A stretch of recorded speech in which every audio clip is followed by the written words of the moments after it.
Okay, we are live. I Yay! think for those watching right now, hello. Bree and I are super excited. This is our first Chronically Courageous Book Club live show. I'm like so excited to talk about this. Bree and I haven't even because Bree and I talk a lot about books on like Instagram and texting and stuff, and like we haven't talked at all about this book. Saying something, so I am really excited. So let's do little introductions really fast as we're waiting for people to join if they want to join.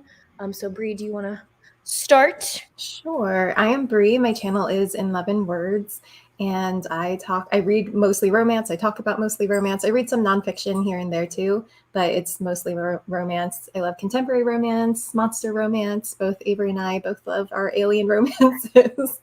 And of course, I love finding representation with chronic illness and disability in my books because I have multiple sclerosis. I have yet, though, to find an adult romance novel open door with multiple sclerosis representation that doesn't use it as a plot device. And we'll talk about this later, but that's one thing I really liked about this book is her chronic pain was not a plot device. It's fantastic. Yes. But yes, so that is me. Okay. I'm so excited to have you. We're gonna have so much fun. Okay, I want to do this really fast for our for my story really fast. Oh yeah, I should probably do that too. Can you smile for me? Great. Okay. One second. I can't do two things at once. I know, I can't either. I will continue talking. Okay, thank you. This is the book that we're talking about today, Shattered Sea. Yes, Shattered Sea by Catherine Cowles. I'm going to be honest, I marathoned this series, but I purposely left myself like a couple of weeks between each book before reading this one so that I wouldn't get them all confused together. But I have a bunch of tabs on it. I actually listened to the audiobook and physically read it at the same time, which I don't normally do. Actually at the same time. I don't normally do that. I usually flip back and forth. But a lot of this book I actually listened and read at the same time, and it was very immersive. Like people have said that before. I really like that. Yes. I normally don't do that either, but I did that for this because Catherine Cowles very kindly, I believe she reached out to you too, Bree. She very kindly, I think she talked to Jess and Tori because she's met them before and asked them if there are any romance tubers in the community who have chronic illnesses because she really wanted to get our input on this book, which was so amazing. And so we both have a physical copy of the book. And so I did the same thing that you did because she also sent us audiobooks, which was amazing. It was the audiobook is really good. Oh my gosh, it's so good. But also I have a funny story because I have a very scatterbrained mind. I have memory problems. And so when she sent the email with the link to the audiobook, I was like, okay, I'm going to download it like tomorrow, whatever. Didn't do that. I didn't know that the link to it expired. And so I had to go like tail between my legs, go message her and be like, my link expired. I don't know what to do. Send me a new one. She's like, oh yeah, here you go. And I was she is so freaking kind. She's so sweet. But no, this is like, I love reading fantasy books by fantasy romances. They are the best thing ever when you're listening and reading at the same time. That's where I mostly do that. But yeah, I very rarely do that with contemporary. So this was very fun, very fun. We wanted to mention also that we are going to be talking about spoilers in here. So just be aware of that because the next section we're going into is like our thoughts on the book and everything. So if you're not necessarily spoilers about the previous books, just the specific one. Right. Because you can technically read this as a standalone. I recommend reading the other ones because they were really good too. But I'm really excited to read the next book too. Oh my gosh, I'm so excited. I haven't read that one yet. I wanted to try and read it before the live show. But it just didn't happen. It didn't happen because I was afraid it'd get jumbled for me. Right. I didn't have time to because as Bree know, I ranted to her about it, but I had a bunch of maintenance people in my house yesterday that made me really uncomfortable. And I was like, I can't read both of these. We're like, we don't like people in our houses. It's actually the same reason why she had maintenance people in her house is the same reason why yesterday I did too. So we were both suffering yesterday. I'm just saying. What the heck is up with freaking AC units freezing over? I didn't even know there was a giant block of ice in my AC unit. Anyway. Same. Okay, so we're gonna get into, unless Bree, you have anything else you want to talk about, our thoughts on the book, and then y'all can also comment in the comment section what y'all thought of the book too. Well, first, let's do thoughts before reading the book. Oh yeah, that's a good idea. So we're gonna have a little notes that we're looking at. But we have, what were you anticipating, thinking about it? How much did you know about the book before going in? What do you think, Bree? Okay, so for me, I had read. Well, we knew that we were going to choose this book for a little while before we announced it. Yeah. So, and I knew I wanted to read it because I know Jess and a lot of people have been loving this series and loving this author. I hadn't read this author before. So I had actually read, I think, the first and second book when we decided we were going to read it. So I had already known what the world was going to be like, but then I had read the third book fairly recently, a few weeks ago. And in the third book, I think, is where you're introduced to Lakin, which is the heroine in this book.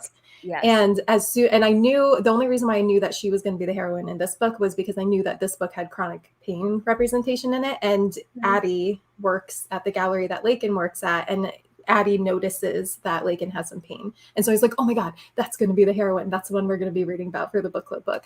But if you guys know me and you like have watched my videos before, I do not read synopses, sometimes to my detriment.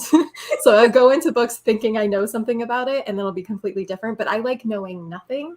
So I didn't read the synopsis for this book. I didn't really know what it was about. All I knew was that the heroine had chronic pain, and that I think I knew that the hero there was a fame trope in it. That's all I knew about it. I didn't know anything else.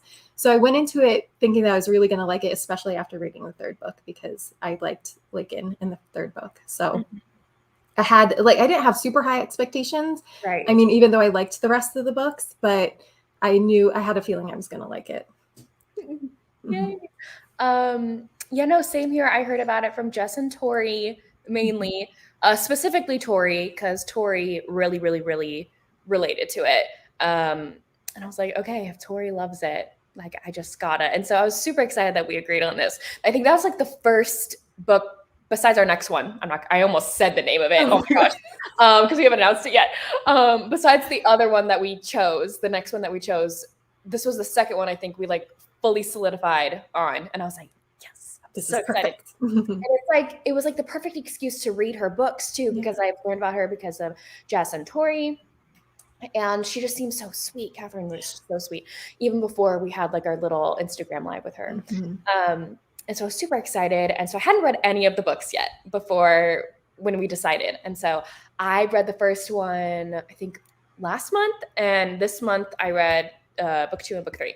And so I'm actually going to be coming out with, I think next month, a whole breakdown video of the whole series, because I basically recorded my reactions to each book after I finished it. That's it. Good. I haven't done this one yet because I really wanted to talk to you about it before I filmed that.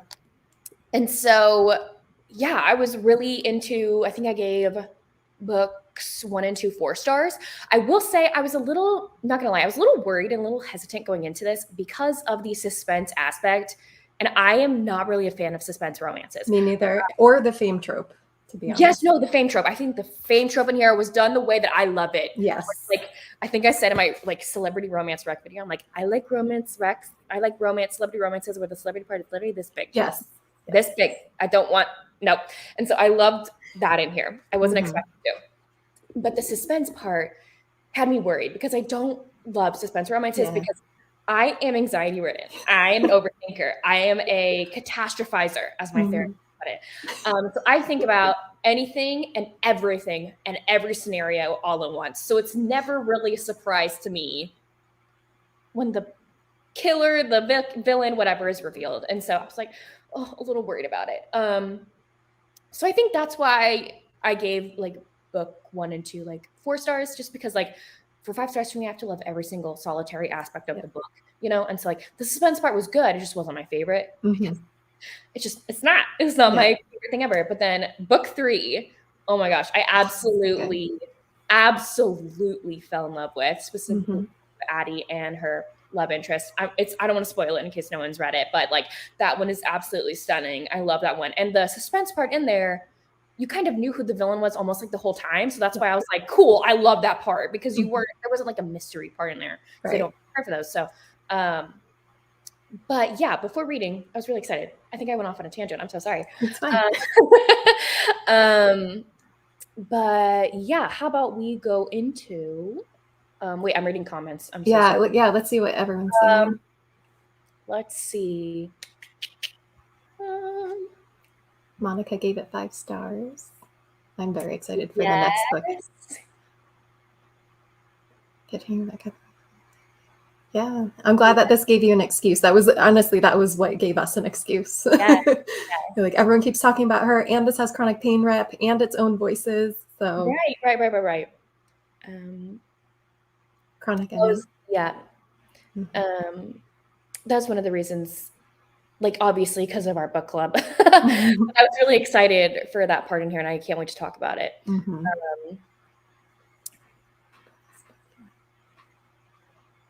Yeah, no, I think we're going to talk more about that, Carrie, specifically, because I do want to talk about that. I feel kind of the same way you do a little bit, but we'll get into that. And then Lizelle gave it 4 stars, too. So, awesome. Glad to hear people liked this one. Okay. So Bree, have you decided on your rating? I did. So I think I gave it 5 stars on Goodreads, but it's 4.5 for me. I didn't like it as much as the previous book, but I liked it more than the first 2. Yes. So should I give a mini review? Do you want me to tell you like my You can if you want. Go ahead.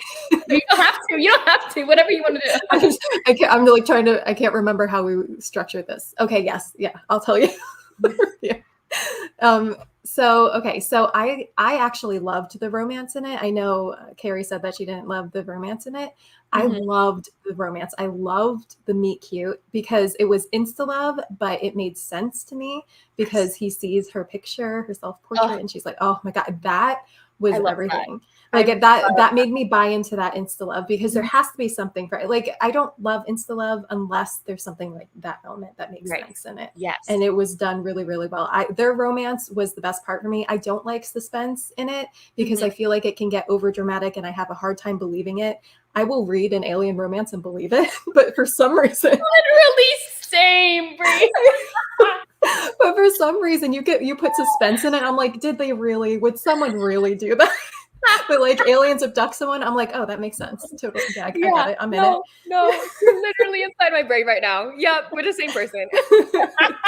So I didn't love the suspense element. And the other thing that I didn't love about it was I felt like the antagonist, the people, like the Jace's family and Eli and like her friend group, they felt very one-dimensional and too mean. Like, I'm like, that's a little over the top. And I think maybe they only felt too mean because I didn't see them. They weren't well-rounded. But those were the things I didn't like about it. But the romance was so good in it. And then also seeing the other characters and like getting to know who I think is going to be the hero in the next book in this. Like I was living for all of that. And I love the small town because I like small town romances. So that's kind of like high level what I felt. And then of course the chronic pain representation I loved because I mean, I have chronic pain. I have nerve damage in my right eye from optic neuritis from MS. So mine is intermittent. It's not, I think hers is more pretty steady, but she has flares where it's worse. My pain is more intermittent, but the way that she talked about it and the way it was incorporated in the book and how it wasn't a plot device, it was just part of her, but it was a big enough part, but it wasn't like the sole focus. There was still more going on in the book, and the caretaking aspect because of it, oh my God, the caretaking was amazing in it. That whole shaving scene. Oh my God, yes. Yes. That gave me so many vibes of Everything for You by Chloe Leese. That one scene. Yes. That is one of my favorite scenes of all time. You know that. I don't want to spoil it for anybody, but there's like a caretaking scene in that one that literally made me sob because it was beautiful. I loved it. You wouldn't think that scene would be beautiful, like talking about it, but it totally was. But no, that gave me a lot of the same vibes. So I totally feel you too on that. Is it my turn? Yes. So, okay, I haven't solidified a star rating, but I don't necessarily think it's going to be 5 stars. I think it's because of how much I think, because I just finished like literally like a day or two before I read this one, I finished book 3. And coming off of book 3 and That's how much hard. I loved and adored book 3 and Addie and her, sorry, I can't remember the hero for the life of me in that book. I can't remember either. Dang, it's gonna bug me. But anyway, I loved them so much, and I think it was just like after reading that one, and then I finished this one, and I was like, I'm getting more of the same vibes as I felt of book 1 and book 2, but I liked it more than those two. I think my rating is like the same for you with like series enjoyment. But again, it's the suspense part in here that wasn't necessarily my favorite. I just felt like the villain, the person who done it in here. Well, we're doing spoilers, so is it Gilly? Yeah. Gilly, yeah. I don't know. I just felt like that was kind of a cheap out a little bit. I didn't really get it. You know, like I didn't really get.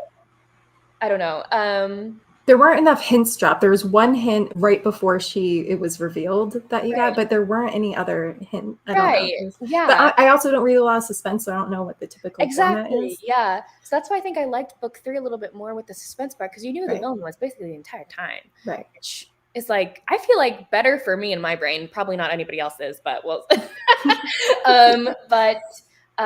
What else? I really loved the romance part in here too. That meet cute moment with the photography and everything. I adored the discussion of photography too. My mom was a photographer, so my whole entire life, that's right. I have been around photography and that whole life. And so, I really loved the discussion of photography in there. And like that, there's, I think there's like a scene he walks up to her when she's trying to take a self-portrait of her. Yes, I loved that. I loved that scene. Mm-hmm. And just like her inner thoughts on everything. And I will say their romance I did not love as much as book 3. Compared to the couple from book 3, I felt like they weren't my favorite. So that's why I'm thinking more of like a 4 or 4.5. And also I did feel like the romance was rushed a little too much for my liking, because I think you're talking about like insta love and stuff. Like I get the meet cute moment and the connection was great. I love that because people can totally connect that way. But I feel like the actual verbiage out of your mouth, I love you, was a little bit. They did say I love you very quickly. Yeah. So I don't know. That's just a personal thing for me, also, obviously. And then I think we've talked about the suspense part in here, but yeah, that wasn't necessarily my favorite part. And then the chronic pain in here was absolutely fantastic. I love that, and I think we have a whole section in here where we're going to dive into that. But I want to mention that I thought that was great as someone who deals with chronic pain like every day. In like different instances than what Lakin has been through. But because of my chronic illness, I think I forgot to even mention that at the beginning of this. I am so sorry, y'all. If you follow me, you probably already know, but I have like, I'm a mystery. I'm a medical mystery. Doctors have not really labeled me as a lot of things. It's now a high probability that I have POTS. It's not been confirmed yet by any doctors. And I have a heart condition too, and a few other things that deal with, I have hypermobility joint syndrome. So my joints and muscles are very bendy, and that causes me a lot of pain. And so I really, really, really related to Lakin in certain instances, especially with certain movements and places that you can and cannot sit. And I'm not able to stand for long periods of time. And so I think there was also one point in here. I think I have a quote in here. Oh, I'm going to leave that to our chronic pain section. Never mind. I'm getting I'm all over the place.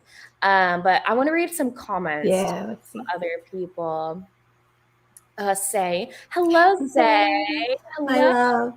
I love you. Yes.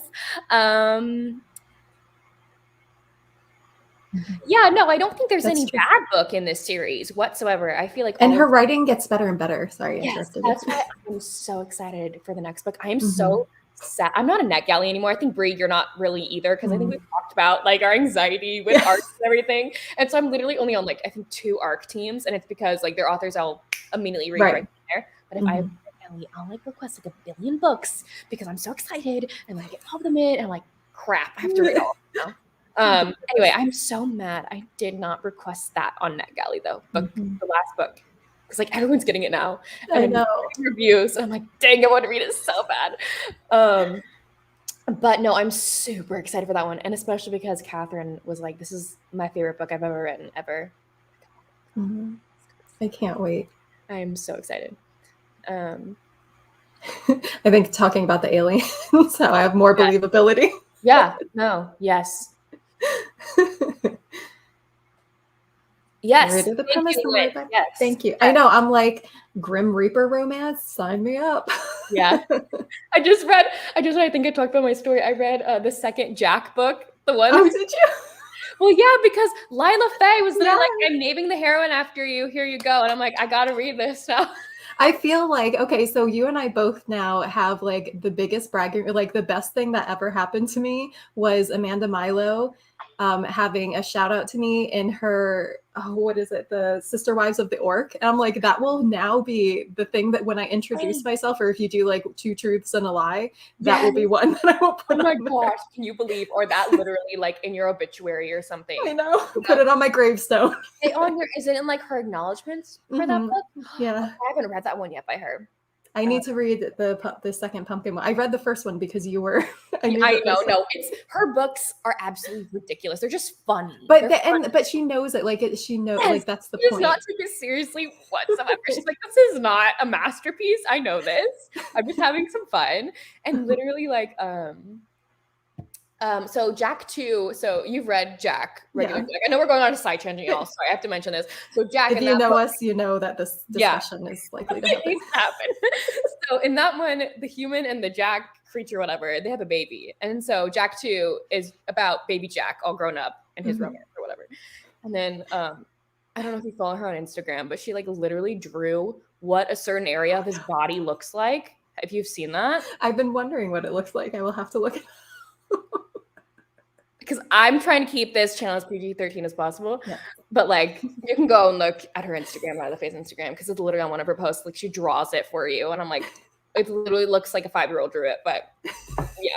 Anyway. Yes, we love weird romances. Are you gonna go check it out? Yes, go do it.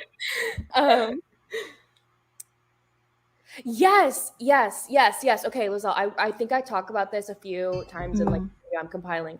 But I think I loved book 3 so much just because it was more romance than suspense. And the previous 2 books, I feel like it was 50-50. And that's why it wasn't my favorite things, because suspense was my favorite thing. And so definitely I feel like it was a little bit jarring to me to go back to what book 1 and book 2 was like, where it was like more suspense. Or like, and especially if you really like the romance, you're almost like, okay, I don't care about this. Exactly. Yeah. No, yes. Ugh. Sorry, I think I got hives or something from Mighty 8, and so I'm like itching. I feel horrible about that. Yes, Monica. Love that. Yes. Oh my gosh, my heart. Yes. No, because when we're in the heroes, what's his name? Bowden. When he's in Bowden's perspective in here, and you read about there's a girl in the mountains that come up and cuddling with this dog. He doesn't know who it is yet. I'm like, I freaking know who that is. I know who that is. And then is it name's Ramsey? Ramsey's like comment to that. He's like, I thought that dog didn't like anybody. He's like, she's the exception. Like, of course she is. I'm just so excited to read about their romance in general and like his backstory. And I know. Oh my gosh. It's like it's because they both have such interesting backstories too.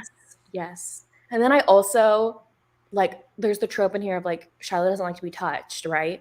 And then like I've been seeing like some of her excerpts from the book, and like Brandon touches her and she's like, oh my gosh, like I am not repulsed by yeah, I'm so excited. Anyway, that makes sense. That does. Yeah. That does definitely. Yeah. Sorry. No, that definitely makes sense. Looking back on it, I didn't even think about that, but you're totally right, Rachel. I feel like you're right. I mean, not Catherine Cowles, but yeah. I think I liked the romance so much that it almost didn't matter to me. Yeah, no, I really enjoyed their romance. I just felt like the suspense part just wasn't my favorite thing. Yeah, no, it wasn't mine either. I was more just angry about how mean everyone was. Also, like side thought, and let me know if anyone agrees with me. Everyone, like they all talk about how wonderful this small town is, but there are a lot of shady stuff that happens in this town in a small amount of time. And I'm like, this doesn't seem like a very good place to live. Yeah. All the No. murders and the kidnappings and all that Yeah. stuff. And even I think in like book 2, there's like a bunch of fires. Yes. And I'm like, why? Like, so, oh, is this book 3 that we're talking about, Lizelle? Is that the one? I forget. Probably. I thought it was like Calder or something. I could be wrong. Calder's, isn't Calder book 2, the firefighter? Oh yeah, maybe. I don't know. I'm so bad. I forget character names as I'm reading them. If anyone has watched a vlog of mine, I have to have like a sticky note on my computer, like an actual digital sticky note, like you download it to your Mac or whatever. Mhm. And like I have my book that I'm currently reading always with the name of the That's smart. I can't. Oh my God, the dogs. Yes. I think it's because when we were on the live with Catherine, her dog is so freaking adorable. She was like holding the dog the entire time. I'm like, she knows how cute dogs can be, especially it was Gizmo and Peaches. Gizmo. Yeah. They were so, and Peaches is like this big doofy dog. Like right now, it's kind of like my dogs who are both in here because Ronan is a big baby, but he's big, and then Keely's a puppy. So it's so cute, like that the dynamic between a big dog and a little dog. So cute. Yes. Oh my gosh. And then his little Yes. wheelchair. I would say his wheelchair. It's not a wheelchair. It's little wheels. Yeah. Oh my goodness. And even like Bowden even like would hook him up to them, and it was so cute. So cute.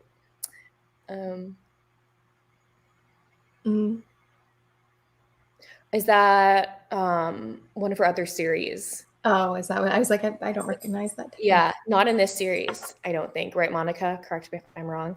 Yeah, because that title doesn't look familiar, but I do think she has said that her other series have more of a suspense element to it. So I would see why you like that one, Monica. Definitely. Yeah, see, with the suspense part, yes. But I was more so, because I already know the suspense isn't my favorite thing, I more so rated it on, I feel like, the romance part. Right. So. Yeah, I kind of pretended like the suspense part wasn't there. Oh, goodness. Mm-hmm. Yeah, no, definitely, yeah. We have a whole section. We have a little section we're going to get into about that. So, yes, same here. Yep, definitely. Yeah, I'm kind of glad I took a decent break between. You were smart. I literally, I think it was in September, halfway through September, and I'm like, dang, I haven't read any of these books yet, and I need to. So, okay, yeah, that makes sense. Yes. Especially if you don't like insta love or if you don't like the fame trope, that makes sense to me. Yeah, but I feel like the fame trope in here was done really well. It's like my personal taste of fame. You know, like the way that Brittany Cherry does it. I really think that Brittany Cherry and Catherine Cowles are like. Yeah, I know they are. They're like, if this, then Mila would like that. Yes. That's true. Yes. I never put that two and two together, but that's very true.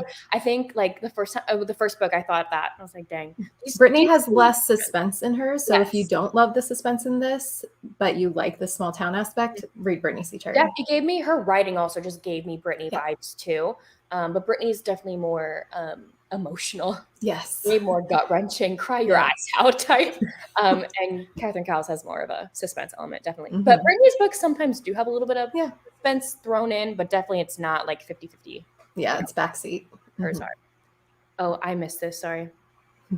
Oh, no, I read that. Sorry. Yeah. Oh, I love you, Zay. I love you. We love Zay. Oh. Yeah. Exactly, Jana. Thank you. I would not live there. Thank you. I'm like, pass on that, especially with like the crazy people, like the crazy misogynist dudes. I'm like, although I live in Florida and I'm surrounded by crazies around here, so no, literally Texas, yes. I thought there's crazies everywhere, but Florida and Texas we have more than most. A lot. Not top places. No, same Rachel. I feel like if it had those like rankings of like the safest towns, like for such a small town to have that many deaths, like their like, murder rating has to be really high. Yeah. Oh my goodness. It's true. Yeah. Yep. See how fast I said Peaches and Gizmo? And then I even know Ramsey's dog name, which is Wolf, right? Isn't it? Oh my gosh, yes. Oh my gosh. It's fine. Same, Carrie. Yeah, honestly. Okay, she was talking about book 3. His name's Okay. Oh, okay. I would not have guessed that or remembered that at all. It's in her Reckless series. Interesting. No, mine means Halloween. I'm intrigued. Interesting. I've never watched Criminal Minds because I know it's not a show for me. So, but I know that show has people in a chokehold. So I respect it. And with The Office, it's not a me show, but I get people love it. I respect it. I can't believe you've never watched The Office. I have. I get really bad with secondhand embarrassment. Like I literally will flee the room. So you wouldn't be able to handle that. No, that is not a show for me, and I know it. I've tried. Because that's the whole humor. The entire humor of The Office is making you feel uncomfortable. Yeah, and I hate it. I hate it. Oh my goodness. Hi, Elle. Yes, we really like this one. Yes, she is. And she's such a freaking ray of sunshine too. Oh my goodness, yes. I love her. She's also like amazing with her fans too. Yes. Like her and I chat sometimes. I'm like, oh my gosh, I'm chatting with Brittany Cherry. Connecting with Bowden. That's understandable. Yeah. I mean, I didn't mind the lines. I liked his lines, but also I was very invested in the romance. And, and sometimes I think it's just, I'll read certain books and like the lines will sound really cheesy, but then I'll read like the same thing in another book and think it makes sense. I don't know what it is. Yeah. It could be my headspace too. No, that makes sense too. And also I bet the audiobook just made it way better. Oh my gosh, yes. He was so good.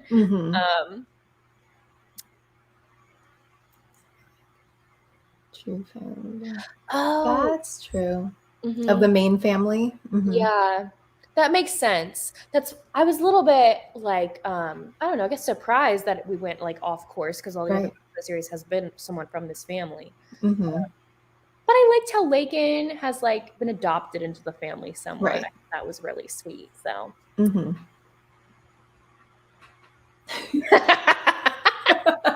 Nothing wrong with that.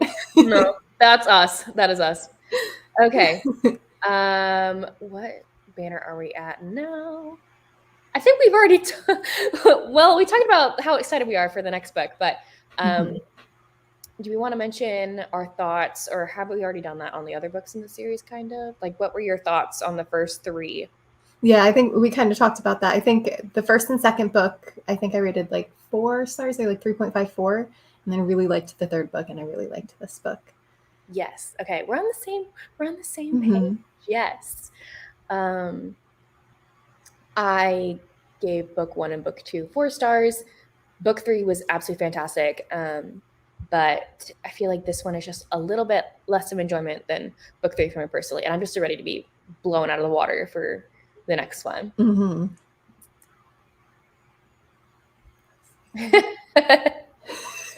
Yeah. Oh my goodness. Makes sense. I'm not gonna lie, there were some cheesy lines, but sometimes romance is cheesy. Sometimes you can actually say crap like that. It's true. There were certain quotes in here that I loved too.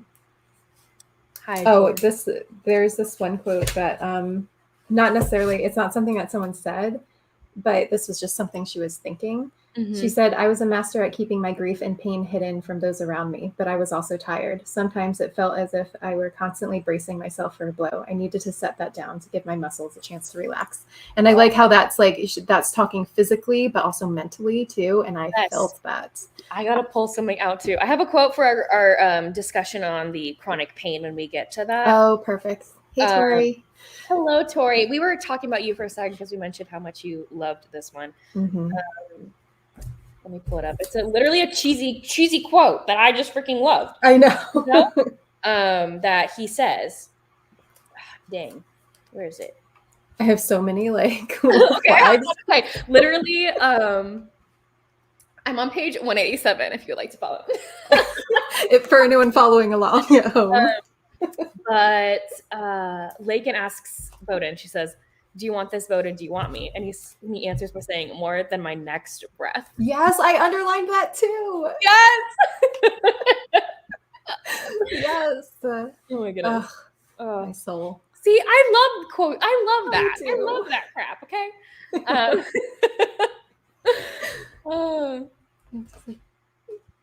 Oh, I can't. Oh my God, Janet Aston, the first book in the Wrong series, I Wanted to Die.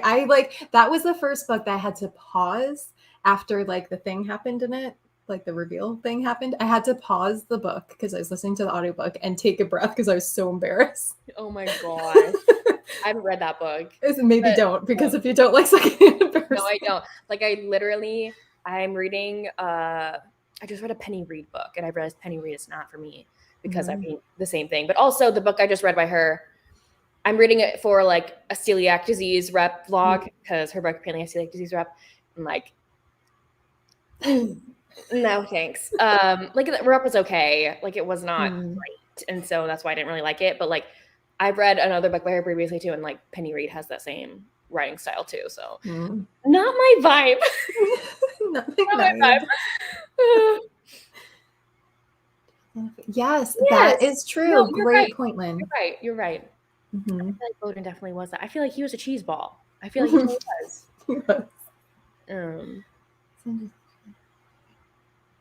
Past trauma. Very character driven. Yes, give me that. Which I'm surprised by because Jess isn't really a character driven reader. Right. So I'm like, ooh, if Jess loved it, I'm so excited. Yes. Okay. I've talked to Tori about this. But maybe Tori, you can write in the comments too, like what you specifically loved about them. Because like I told her, I think after I read book 3, I was like, oh my gosh, I just finished book 3. It was amazing. I loved it. It's still my favorite in the series. Don't get me wrong. I really liked Lincoln and Bowden's story, but book 3 for me personally trumps it. So I'd love to know what you love, specifically anybody. If you love specific things about this book, I'd love to know. The meet cute was definitely what solidified it, like from the very get-go, that it started off strong with that meet cute, and I think it had my buy-in immediately. Yes. So especially if I buy in, like sometimes it takes a little while for me to buy into a relationship, but I bought into that relationship immediately, and I think that's why I loved it throughout, and I was okay with the cheese, and and like the suspense I could care less about, but yeah. Still looking today, romance is cheese. Yes. There's nothing wrong with that. I love cheese, by the way. Thank you. So, both the food and in romance. Yes. Oh my goodness. Okay. Have you read Isn't It Bromantic by Lisa K. Adams? Yes. I literally just got to the scene because I read book 2, because this one also has apparently celiac disease reppinant or whatever. So I'm reading it for that blog because Vlad has it. Oh, right. So far, it's only said gluten allergy, which I have an issue with people saying allergy in general.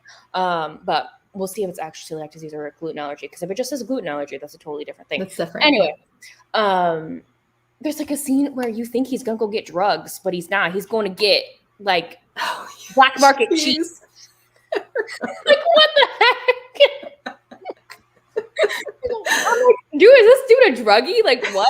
No, he's getting cheese that is not allowed to be sold in America. Oh my gosh. Great. Yes, Tori. Yes. I love tabs. I have tabs too. Yeah, I have pink is scenes I love, and then blue is specific quotes that I think. So,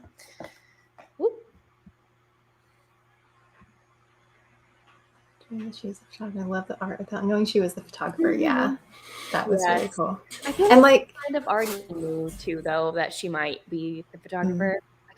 Maybe I don't know. I get that vibe. I thought that when it was revealed that she was, I thought that maybe I had just missed it and that it was already said and I had just missed it. So if it was a reveal, I didn't realize it was a reveal. I thought it was just me not paying attention. I feel like the reveal scene though was like amazing. Like I talked about like her. Oh yes, him noticing. Yeah, it was really great. Yes. I like her subject matter also, like the emotional, like she like just stands there and lets herself feel everything and then takes the picture. And now that I'm thinking about it, she probably took the photograph that Addie loved so much in book 3 too, because Addie is looking at this photograph for like weeks in front of the gallery. It's like this woman experiencing like grief, like you just see grief coming off her in waves in this photograph. I'm like, she probably took that picture. That might have been her for all we know. Is that the same picture that Bowden saw?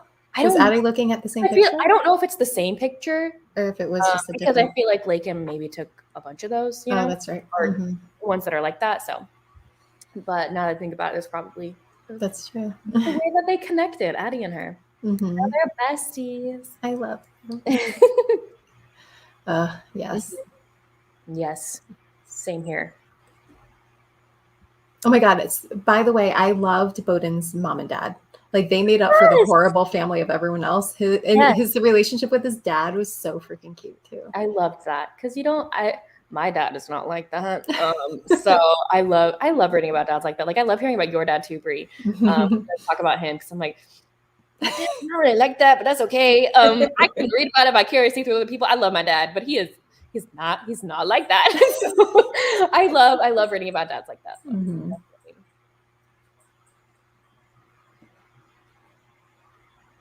In a good or a bad way? I mean, for me, I could leave it. Like I'm kind of. Oh no, I don't necessarily need it, but I know that Catherine said that she just loves writing it. Right.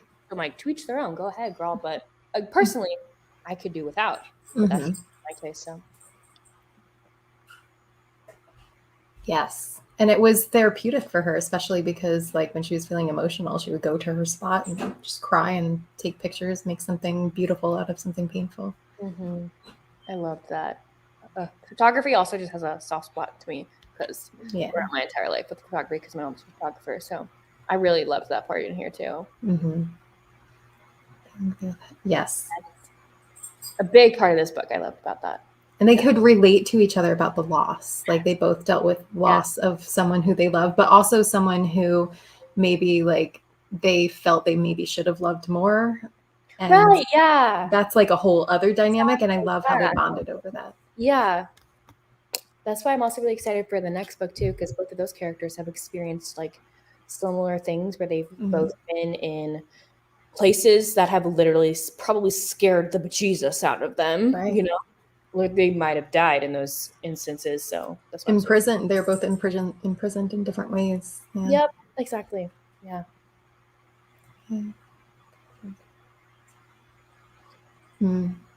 Yes. Yeah, that drove me crazy, and that's kind of a theme both in the third book and in this book too. I felt like that it was a little over the top for me. How mean they were. They didn't seem, there was no human aspect to it. Like it felt very one-dimensional. Yeah, no, that's why I think I read book 1 and then I read about Hadley and her mom's like tumultuous relationship and I was like, oh, they don't really get along. Okay. And then in book 2, I was like, it's like, this is a different woman, like the way that she acted in book 1, like the mom is what I mean. Yeah. Compared to book 2. So it was like a little jarring. Like, don't you love your daughter? Why are you saying such horrible things? I mean, I'm sure there are mothers out there that are like that, which is horrible to think about, but yeah, I usually like to see the why a little bit more. Yeah, because I'm like, why would she only target Hadley? Because her freaking brother's a sheriff. Her other brother's what? A doctor in like sometimes dangerous areas of the world. So like, anyway, I just thought it was horrible. She was picking on her specifically. Yeah. I did really like 3. Same here, Zay. We're on the same wavelength, definitely. Okay, don't spoil it. I'm literally on chapter 2. Okay. I'm reading it specifically for the celiac disease rep in there. It might not even have it. I don't know. I saw on like a disability rep post on Instagram that it had it. I was like, okay, cool. But no, I haven't read it. I also have only read book 1 in that series. So I haven't read. The second book is my favorite. I know it is, but it's also other people's least favorite. I know. I'm like shocked by that. I loved it. Yeah, we'll see. We'll see what I think about it. Y'all can watch that vlog when it comes out. Understanding. Oh. Yes. So many great. That's why I'm saying I feel like her writing got better and better and better in the series. Anyway, yes. I feel like that's why I related her to Brittany so much. Brittany Cherry is because like her prose sometimes just really made me swoon. So, oh, you're talking about it in a bad way. Yeah, no, the suspense part. Voice recognition never recognizes my voice. I don't know if I mumble. I don't know what it is, but it always gets it wrong for me. I'm always very mean to Hadley. She won't apologize. Yeah. Spoiler for book 2. Yes, you're right, Uzo. Yeah. Yes, yes. No, I also feel like in book 2 specifically, there were so many people I feel like she was trying to throw at you that could be the villain.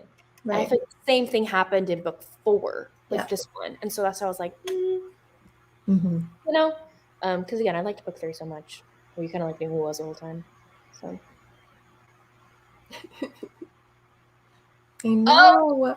you're gonna make me cry, Tori. Oh. Yes, Mom was too. same thing, Carrie. Yes. Yep.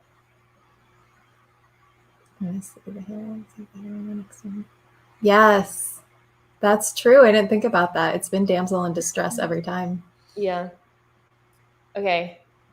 You want to talk about our likes? I think we've kind of mentioned. Yeah, we kind of mentioned it. I mean, mainly the romance in it was The really, romance was really and great. then the chronic thing. The puppers. The puppers. I really like the small town vibe when it's not being scary and creepy, you know, and like houses are on fire and people are being run off the road. So yeah. Very nice, quiet. So they're like, oh yeah, the small town's so beautiful and quiet, nice place to live. I'm like, is it though? Yeah, I think like Bowden's like driving through like the town. It's like, this seems like a great place to live and blah blah blah. I'm like, if you only knew what's happened about like a year. Okay.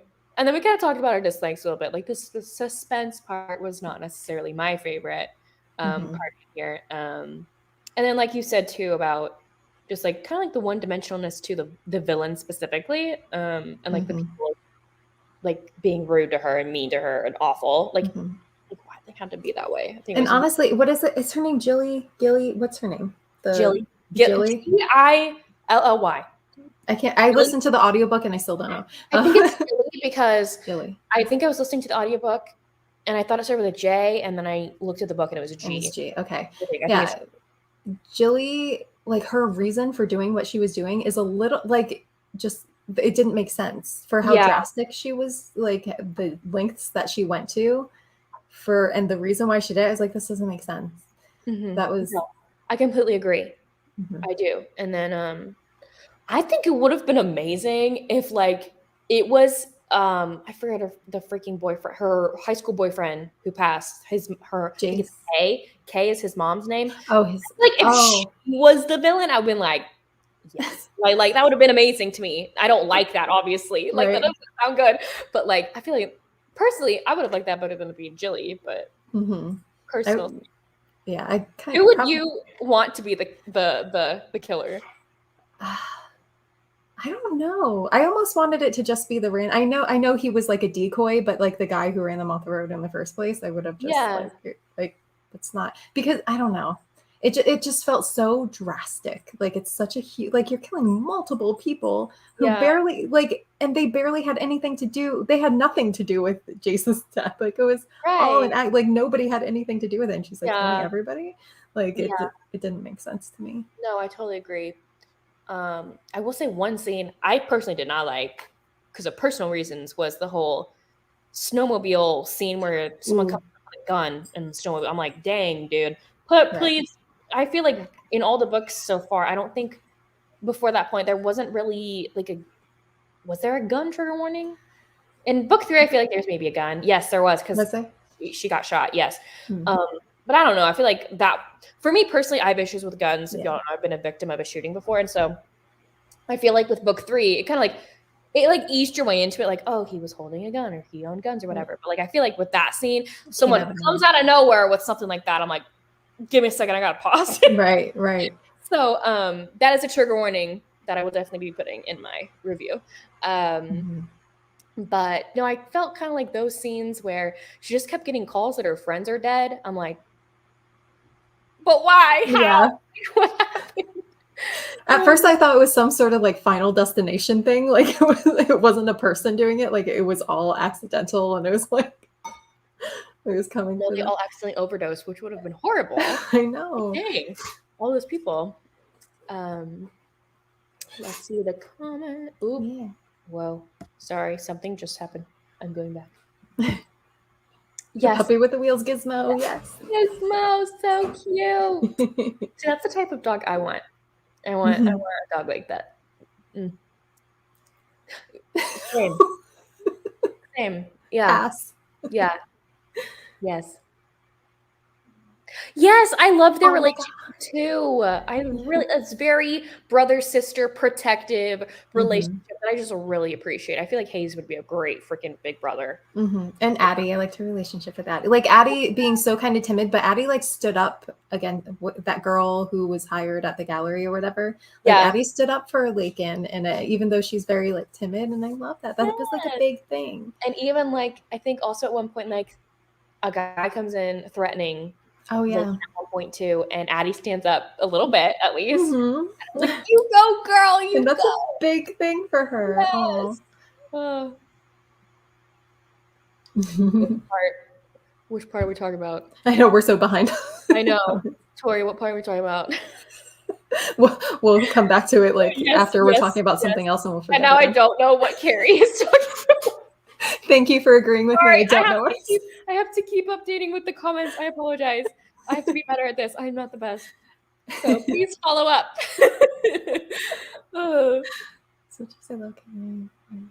Yes. No. This is my main. Yes. That's my main thing. No, I totally feel that, Zay. Completely.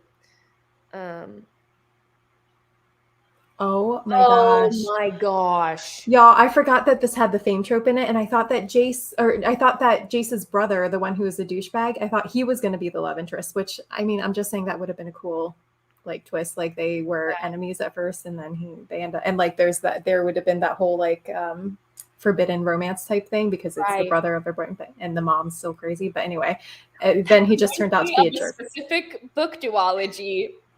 Which one? An Emma Scott one. Oh. Yes, that's like the first book series we connected on. Oh my gosh, full circle moment. But that's literally, I don't want to say what it is in case no one knows. Like that, you know. Yes. You like literally describe the plot of that because I loved it so. Yes. I just want all the books like that. Yes. But yeah, that prologue, and I thought, because I didn't know how, I knew she had a back injury. But I didn't know how. So I thought it was going to be her swinging off the thing that was going to give her the back injury. I didn't know it was going to be because they were doing rope swing. Yes. Yeah. But so then it ended up being. I was bracing myself. I know. I was like, No, but I think I watched or read in like Tori or Jess's review something about a car accident. So I think that's. I think I knew what happened there. Oh, that's okay, Tori. Not everyone knows everyone's triggers. You know, it's hard. There's so many different triggers. I've started saying like in my reviews, I'm like, there might be more that I forgot or didn't think of. Yeah. Definitely. I feel like in trigger warnings, a lot of people don't put guns in their trigger warnings just because they don't think about it, which is totally fine. Like, unless you've been through something like I have been or other people, or you've been informed by other people, like that's not necessarily something you immediately think of, like SA or abuse, you know, like that are more apparent. So no harm done. I'm okay. I'm okay. But I'm definitely putting that in my trigger warning review personally. Told anyone about chili. Oh, that's true. Oh yeah, that came out of nowhere. It did. I think that was just like here you go. Yeah, I was like, I think I was literally folding laundry and I stopped and I was like, huh? But yeah, I don't know. Yeah, that was a blink and you miss it kind of thing. Yes. Yeah. Yeah. No, I agree. I definitely agree. It was a serial killer. Are we talking about book 2? Or this one? Honestly, the moms in both of those books are kind of off the rails a little bit. I can understand, obviously, the moms, that whole scene where she's like berating and yelling at Lakin. She was literally drugged. Which even, I feel like, things can go off in your brain, but like even with drugs I don't know, but even to hear those things out of someone's mouth is like heartbreaking. So Figure out the crime after half the town's dead. Yeah. Well done. Goodness. Timing is everything. Dog and the heroes. Yes, the hero's parents were the best. I love them.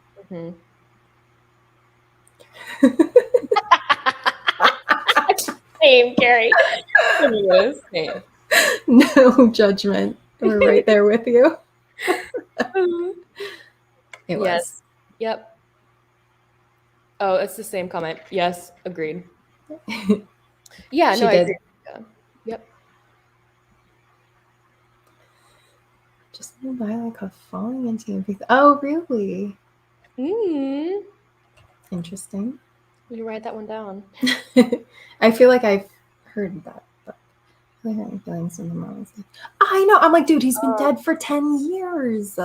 Yeah. 10 years. And they were still celebrating his birthday. And they were like, she was intense about it. And I was like, okay, we need to like seek help immediately. Okay, next section is the chronic pain representation section.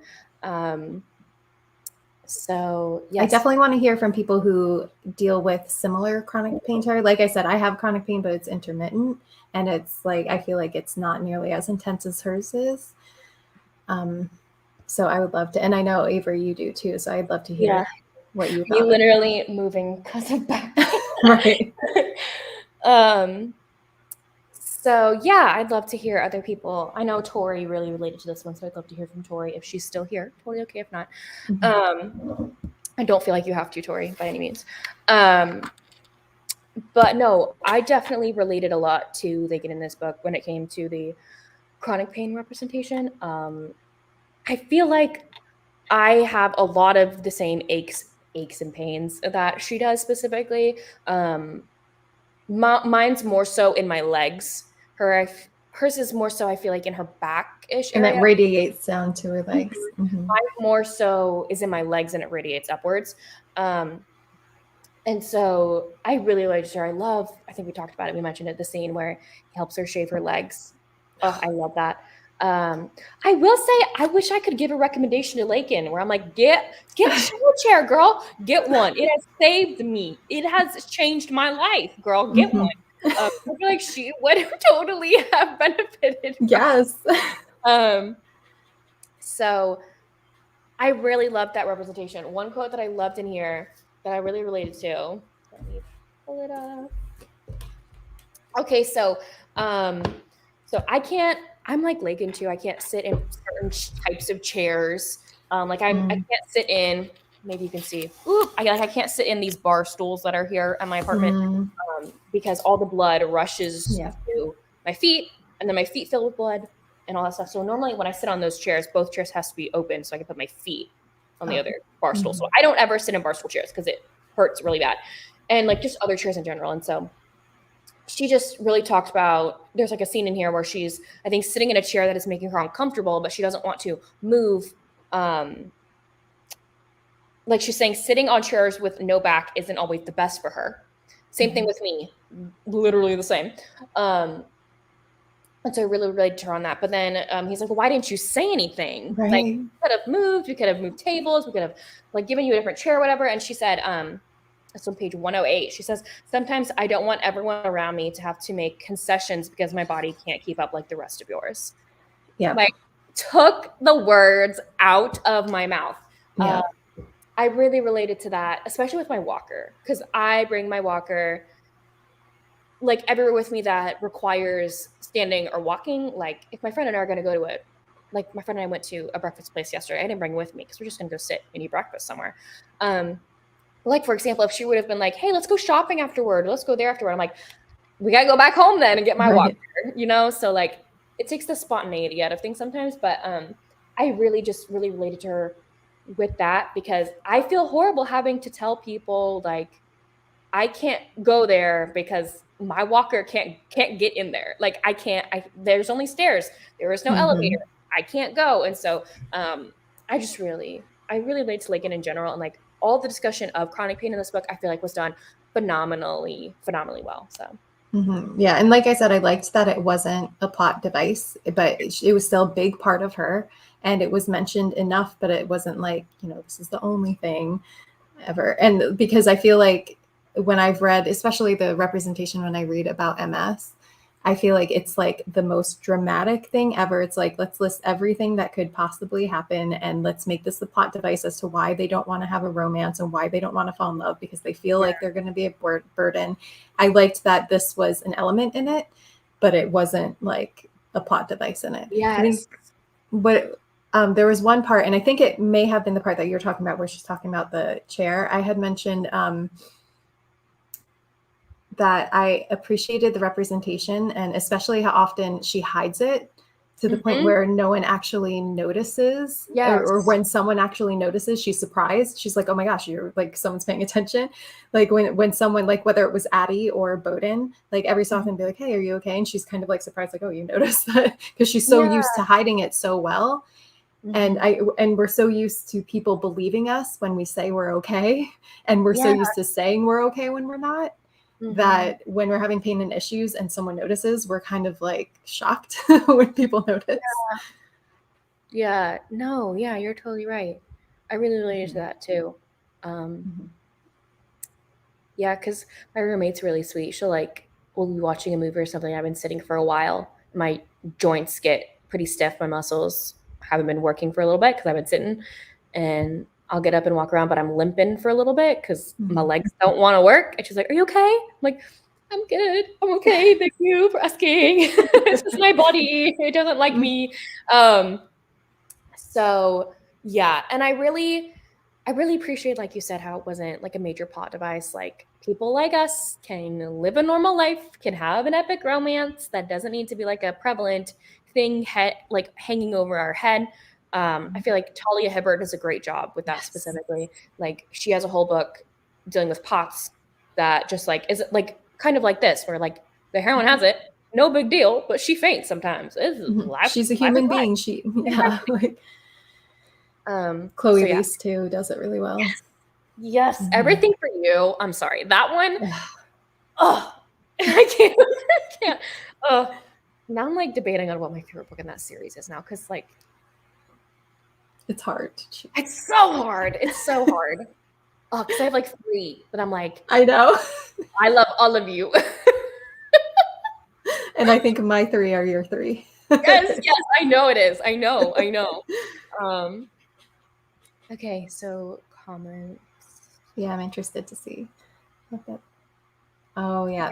Well, yeah, like tiny little twinges and things like that. Nope, exactly.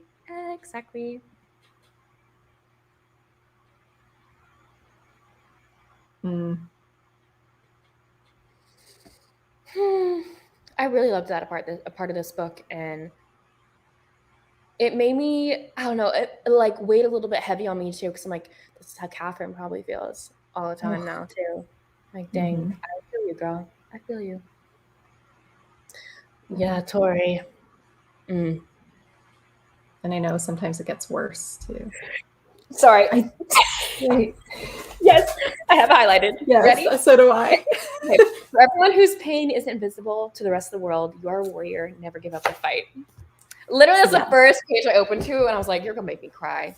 I know. I like highlighted it. I tabbed it. I was like, yes. Yes. I love that. I need to read more.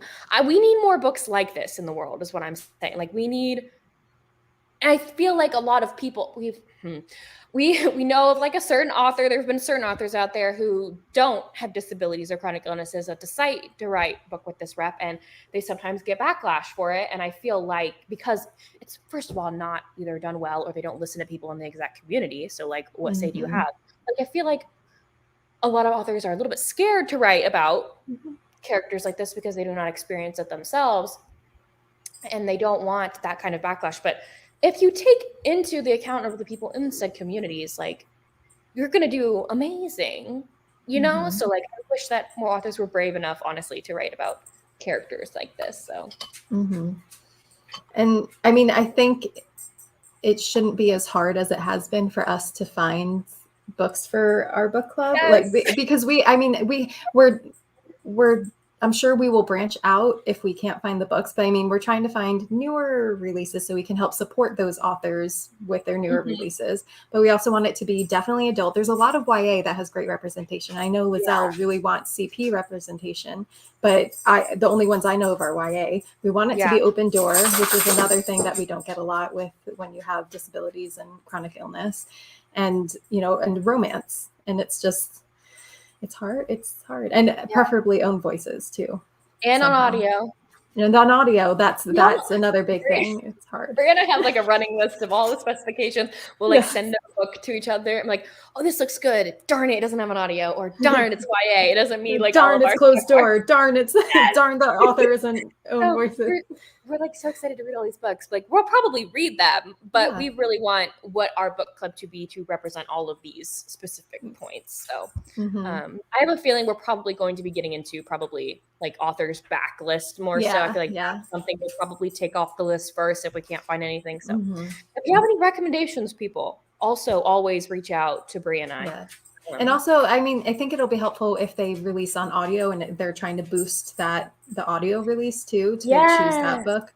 Yes. So, love that. Because there is one coming up that I think we might do. That it's a re-release. To hear about that.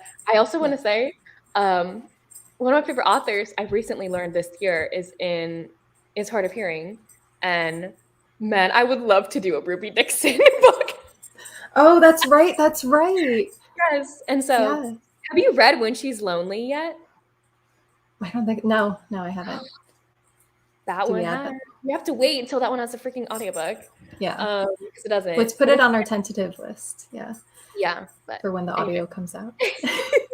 That one has own voices rep for hard of hearing, which was done so well. And like Victoria's mom from Victoria's Romance Series, her mom is also hard of hearing.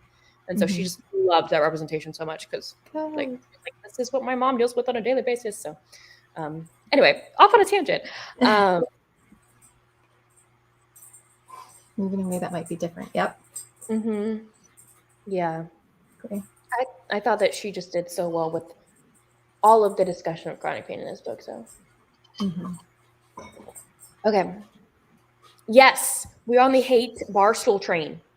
I hate them. That's like, I think before my big flare this year, last year I went to like a country dancing club in my college town that's very popular, and like the only place to sit was freaking and I still, even before my big flare, like I've always had these symptoms, they've just been worse, and so I was like, I cannot. And so I had to. It's not like you can stand. There was nowhere else to sit though, too. So I was like, do I rather stand or deal with pain of standing or pain of sitting in a bar stool?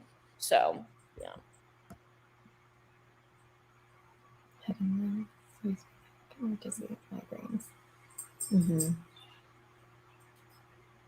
Yeah. But did you feel connected to her still, Monica? I'm curious because I know like Bree, you said you don't have the same like type of chronic pain, but like you still connected to her on some way. So oh, absolutely. Yes. Do you know how many times I've told my parents, or my parents have told me, I walk like a freaking grandma in a funny, joking way? They're allowed to do that. Even with, now I'm thinking, even with the walker, I probably actually look like a freaking 9-year-old. But I make it look cute, okay? I put flowers on it. But no, yeah, same Tori.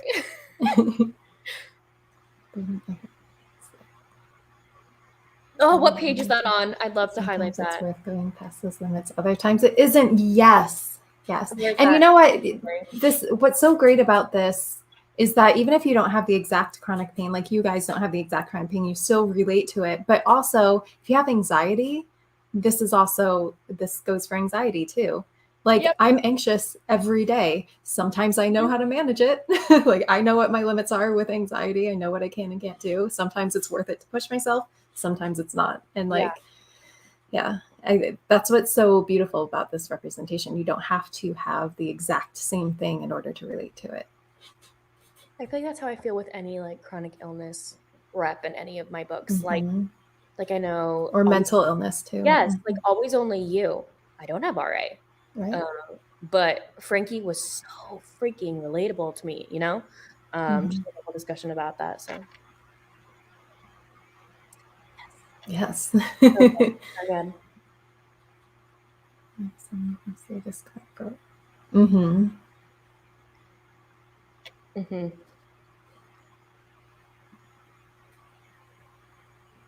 Oh, I love you, Lynn.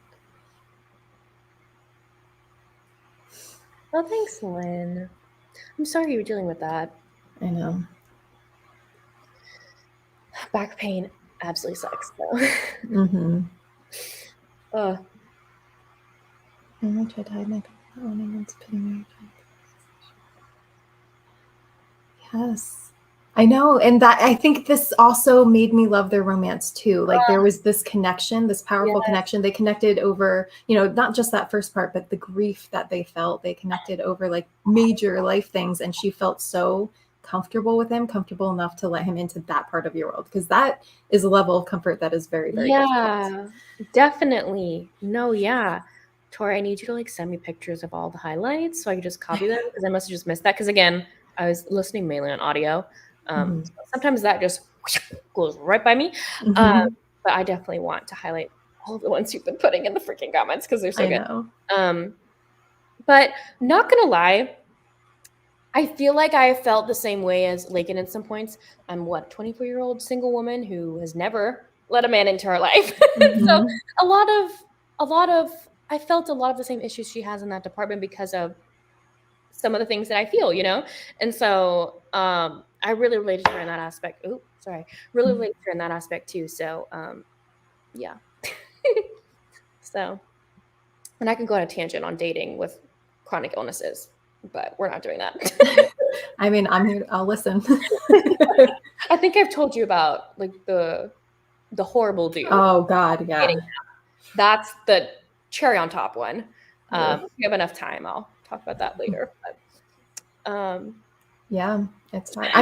I'm positive they are out there, but it's just they can be hard to find. Yeah, well, I think Bree and I have to like also we found so many good ones too, and then we find out there's no audio. Yeah, audio is the biggest thing, and I understand why, because the ROI on audio is not great. The return on investment is not great. It's hard for them to afford it, and I get that. But I also want this to be accessible to everybody. And me with my eye stuff, I can't promise I can dedicate the time to physically read that much. Definitely, and also goes with migraines too, because sometimes headaches and migraines don't work well with screens or physically reading.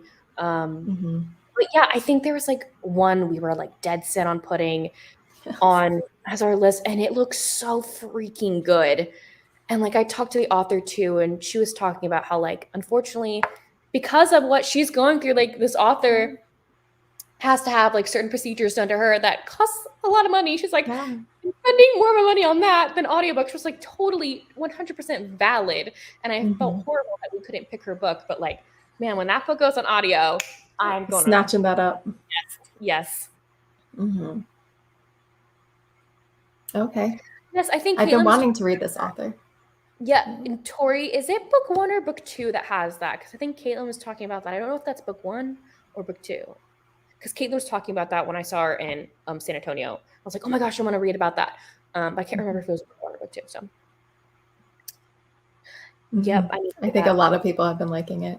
Yes. I think someone said, I think Lizelle said the audiobook is coming out in January. So I'm like, I think I'm going to wait. Well, maybe that can be one of our choices if it's coming out on audio. If it's in there, and if it actually has pain, but I don't know if it's own voices. Oh, okay. Yeah, I would prefer to support authors. This is how Bree and I talk. This is how, like, our entire conversation on Instagram is just like, oh my God, it has this, and it has this, and this. Oh, wait, but it doesn't have this. Yes, exactly. We get so excited. We're like, darn it.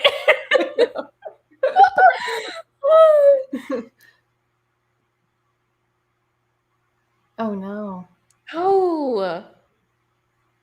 Is that Anna Huang, right?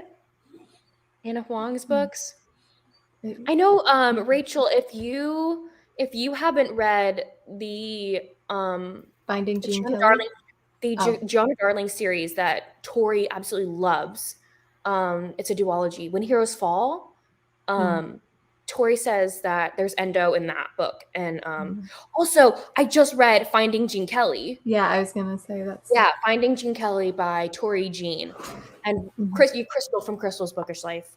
has endo, and she absolutely adored that rep. So I definitely recommend that, Rachel. I'm not sure about the rep in it, the endo rep in the Gianna Darling one. It wasn't a big part, I don't think. I don't think it was a big part, but I know it was in there. Yeah. So Tori, Tori also doesn't have endo, so but she said that it was in there. That's all I know. And then Tori also said this one.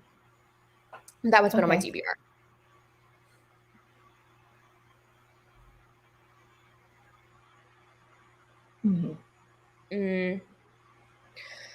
I'm sorry, Carrie. I know. Okay, is it book 2? Is it book 2 or book 1? That's what I'm asking. So like, and is it own voices? Yes. Great, Monica. Okay. I love that. Love that for you. Awesome. Okay. As we all, who has their book available? 167. Oh yeah, that has the quote that she was talking about. Yeah, I'll just drape this over the chair here. Yeah. I don't. Or I'll go back to this later. Whatever. Photo finish. Is that a different book by Elsie Silver? I assume. Oh, is Elsie Silver have own voices then? Because I feel like, I don't know why I feel like this, but I feel like if authors have multiple disability reps in their books, maybe it's wrong to assume, I assume that they might have a disability or chronic illness themselves. So.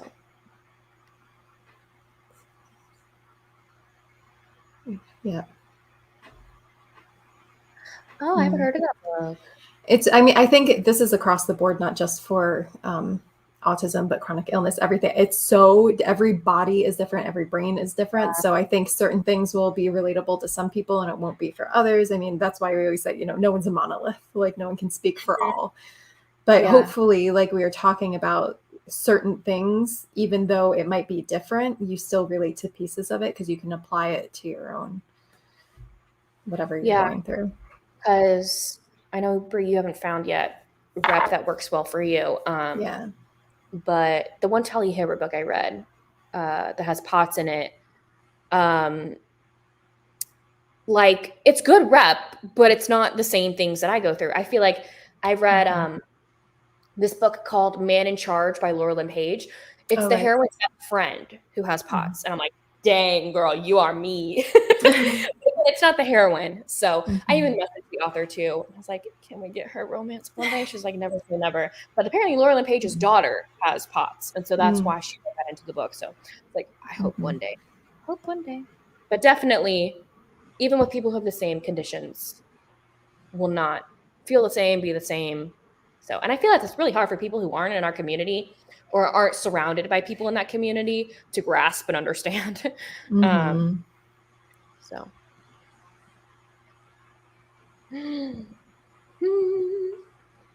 But is it that's what I've always wondered, because I've been loving her rep. I literally just got the arc for book 4 and I'm gonna probably read it tomorrow. I'm so excited. But these books, you need to read them, Bree. You need to freaking read. This is the first that I've heard of it. So yes. Really?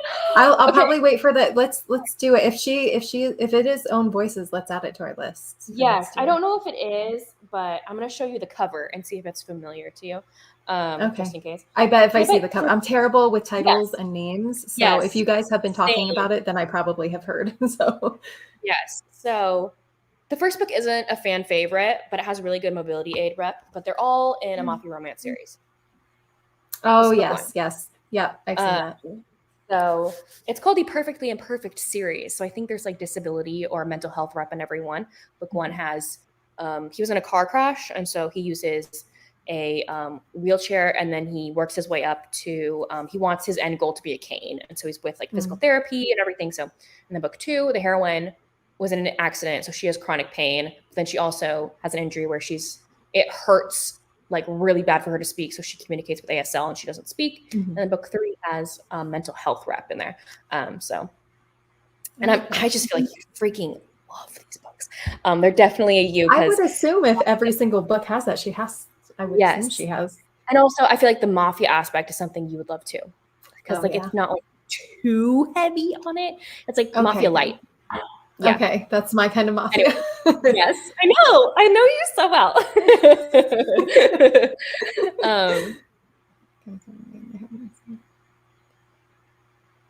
Well, that is the trash taking itself out then. Yeah, no, exactly. That's what I think of too. That's why I had like an online dating profile picture, and I put pictures in there of me sitting in my walker because I'm like, it's going to Exit be with stage me. left. And if you don't, yeah, exactly. If you don't like it, then leave. You know, Right. I don't want you. Mm-hmm. Not Like, I don't want to have to definitely. convince you, like, to. Yeah, exactly. So Monica, I feel you. It definitely hurts, but good riddance. You know. Right. Um. Yeah, same. So good. It was really good. I need The to read rep, that one. the rep was really good. Yeah.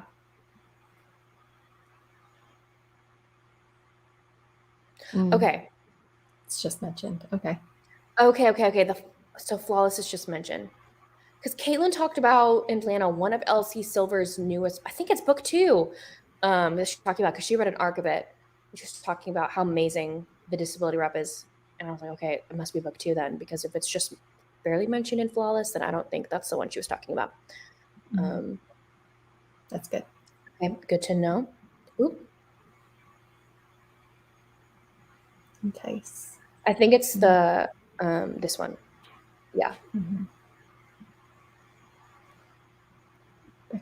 Says pots. What? Oh, that's exciting. We'll have to stay tuned. We'll keep that. Oh my gosh, that's so, I didn't know that. And even one of her books, I have like a running list on my Amazon of books with disability rep, and one of her books is in that list, but I don't know what rep it is. But it's like an old release. So yeah, we need to add that to our list. Rachel, the thing is, like, we definitely want to choose authors that are in the communities for that own voices rep, but it's a little bit difficult to figure out if it's own voices or not.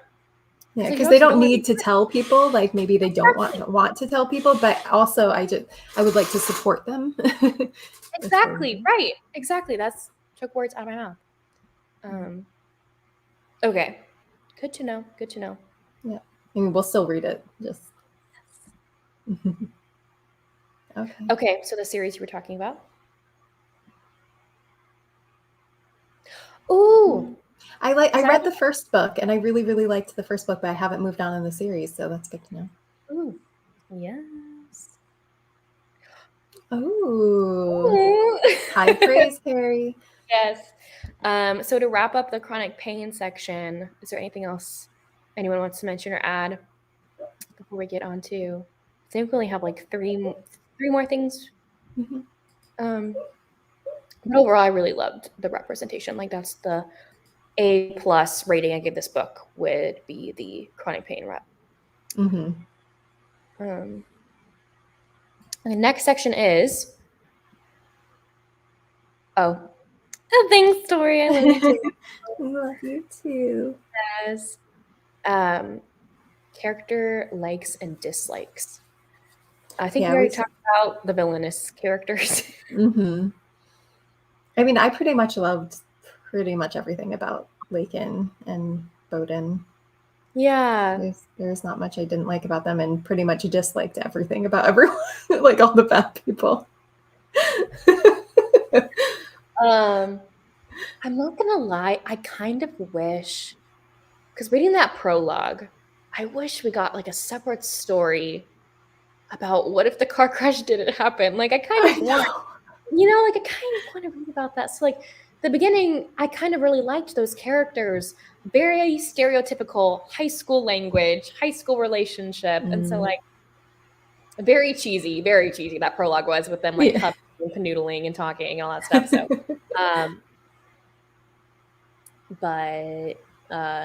yeah, overall I really liked Lakin and Bowden in general, and obviously his parents, and like I just really, again, I didn't really care for the villainous characters, and then all the people being mean to her, obviously. For no freaking reason. Like, you're like, the whole "you're cheating on Jace," I'm like, really? This is ridiculous. She was also drugged. Yes, that's true.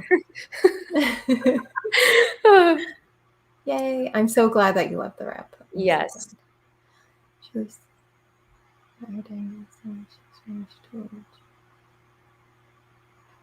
Understandable.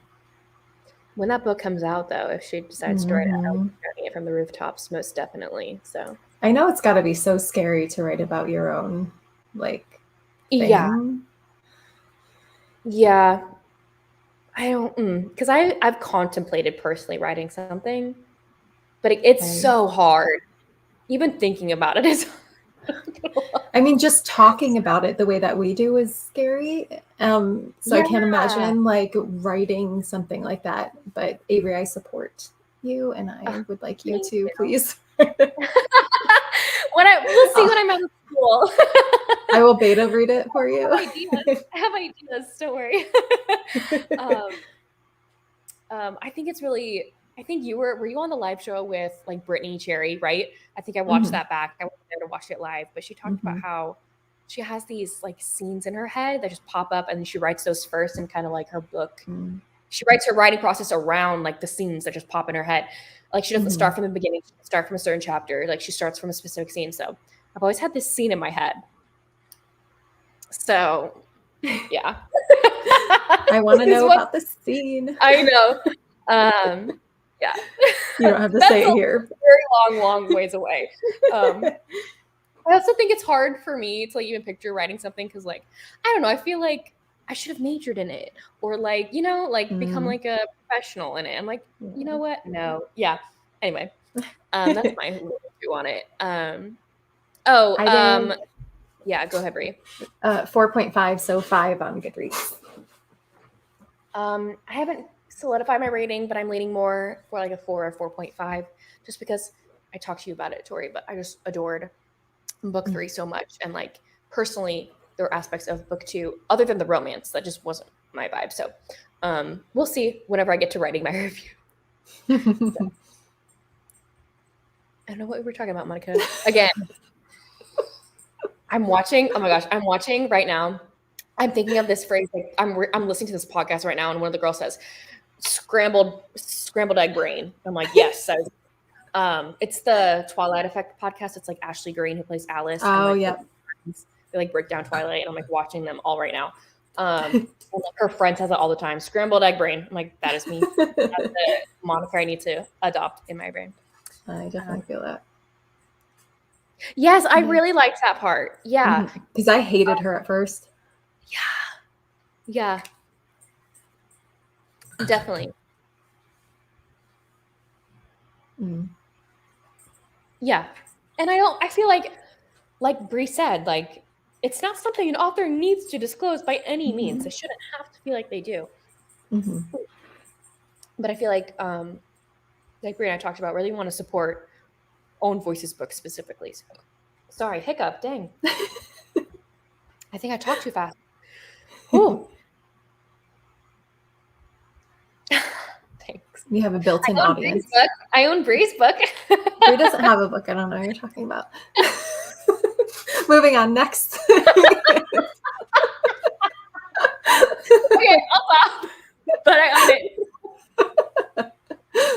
Let's play. Oh, okay. Yeah, I think I remember her saying that she can't write about it right now. It's too close. Yep. And that's understandable too. I can totally see why some authors would avoid something that's so intertwined. Yeah, definitely. Yeah, right. Me too.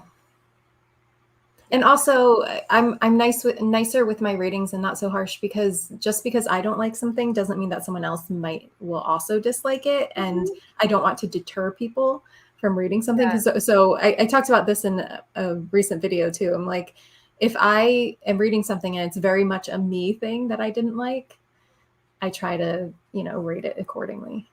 I try to do that too. Except for, I'm thinking of 2 books in my brain right now. The representation that I personally know of and relate to, I'm like, dude, no. You're getting no. Because I don't feel like, anyway, yeah. And then the other one is like, the hero is like absolutely god-awful. Like, I read, like, I think I wrote about this in my story. Caitlin and I, buddy, read this orc romance. Who could like this dude? Like, nothing good about him. Yeah. So, yeah, that's something I will rant about. But normally I'm like you. I am gracious with my ratings most of the time, unless there's actually something that made me viscerally angry. Right. So, Oh, thank you. There's nothing in the works, y'all. Nothing. So Everyone's like waiting for your book release. No, They're like, Ava's coming out of the book. I have to figure out what I have to do with the rest of my life first before I think of anything like that. Well, apparently you're going to be an author, so. Oh, that's rather serious. Okay. Mm-hmm. I mean, do it. Yes, I love sports romances where the heroine is the one who is the athlete. I love that. We don't really get a lot of that. Or you read about books that are, or like sports that are things that you don't really think about. Like you normally think of like football or baseball romances, like hockey. Yeah, like I love books where there's like a swimmer. Like, give me more swimmer. I also grew up as a swimmer, so like around. But yeah, golfer would be good too. Like yeah, and I really liked like book 2. Like she was like a BMX biker. Yes, girl. yes, So I really liked that. Yeah, that was so cool. Yeah, she was like extreme sports. That's cool. No, she doesn't. I've honestly been meaning to take it down. No, you're still getting money, right? You're getting money. Nobody reads it. I don't talk about it. You have my money. Yeah, you're the one. Tori, that one sale. Tori, you have Tori's money. Okay. I'll stop torturing you. Stop talking about it. Romance likes and dislikes. I think we've already mentioned this. Yeah. We love the meet cute. Obviously, that was really great. I feel like it's a video we need to collab on, Bree. Like meet cute moments, like romance. I have an old one, and someone commented on it recently. I was like, "Can you please update this?" So yes, let's do a collab on it. Yes, that would be fun. I love the funny ones. I love funny meet cutes. They're so good. But this one is definitely more of like a romantic impact meet cute moment. And I just loved how you could see him fully like on page, like fully like totally be obsessed over this woman. Like I love an obsessive hero, and a respectful, I always say respectful obsessive hero. Yes. We do not need a creepo on our hands. I love Edward Cullen, but we do not need an Edward Cullen in our hands. Okay. It has to be done really well if they're creepy. Yeah. So I just thought that was done phenomenally well. And for dislike, personally, like I said, I feel like they did say I love you too fast. They did. But yeah, I felt like things just went a little bit too fast for my taste. I like a little bit more drawn out. I feel like for Insta-love specifically, I only really love it when there's fated mates involved, really. That makes sense. Or it's the novella, because like I'm expecting it, you know. But yeah, so like the Insta love necessarily wasn't my like favorite thing, but I love the romance for what it was. So what about you, Bree? Pretty much the same. I mean, the meet cute was my favorite thing. I loved the romance. There wasn't much that I didn't like. I do think that they said I love you a little bit fast. Like I said before, I loved how they bonded over their grief and their trauma. I loved how the caretaking aspect, like on both ends of it, they both kind of had the caretaking and all that, and how she felt like she could open up to him and show him like the parts that she hides from other people. I liked that. And also how he wanted to be like her photography assistant. Yes. Oh my goodness. I love that too. We haven't mentioned the scene yet, but it just popped to my brain. I love the scene where like he at first is like no to going to the funeral with her, right? Oh he's like, that's right. I can't, unless he's like, I don't know if I can do that. And then when he finally gets up the nuts to go like meet up with her, and like it's kind of like damsel in distress moment. We've talked about that, but I love that part. I do. I love how he kind of becomes the savior in that moment. So and you can totally I could totally picture how she must have felt when he came, like when he showed it. Yes. Like literally like everything off of your shoulders. I love that part. Yeah. I love Stacey Reid. I think I just read this one. I gotta give me a moment.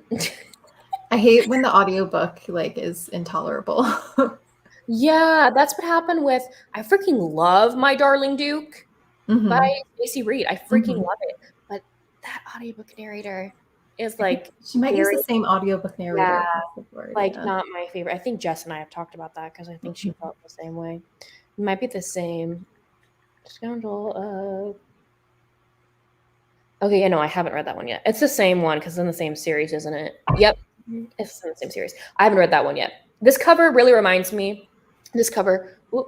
Come on, click on it, please. This cover really reminds me of like a different Stacey Reid book that's also blue and also a clinch cover that has just. So I was like, okay, have I read that one?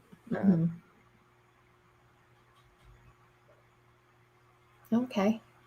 Oh, cool! I have one of her books from Hello Lovely box. So I've never read a golf or romance. Don't really think about it. Yeah, I haven't either.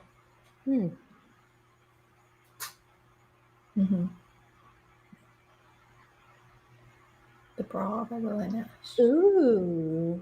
I think I've heard of that from Tori, actually. She's right here. Oh, yes. It was Tori. Yeah. Yeah. No. She has like this particular voice that like her S's and like her endings, like it's very kind of like whistly. Oh. And so it kind of like really messes with my ears. Yeah. Oh no. Okay. Yeah, I was gonna say, oh no, did that put you off audiobooks then? Yeah. Cause I think my first toe dip into audiobooks was Radiance by Grace Drabin, and I absolutely freaking love, well, romance in specific. Because I grew up with audiobooks, but more like YA, but like Radiance was just like, I loved hers. And her voice is also super unique because the narrator has a lisp. And so she did. That's right. It was so good. But no, probably my favorite audiobook for YA would be These Broken Stars by Amy Kaufman and Megan Spooner. Those ones are just fantastic because they're really good.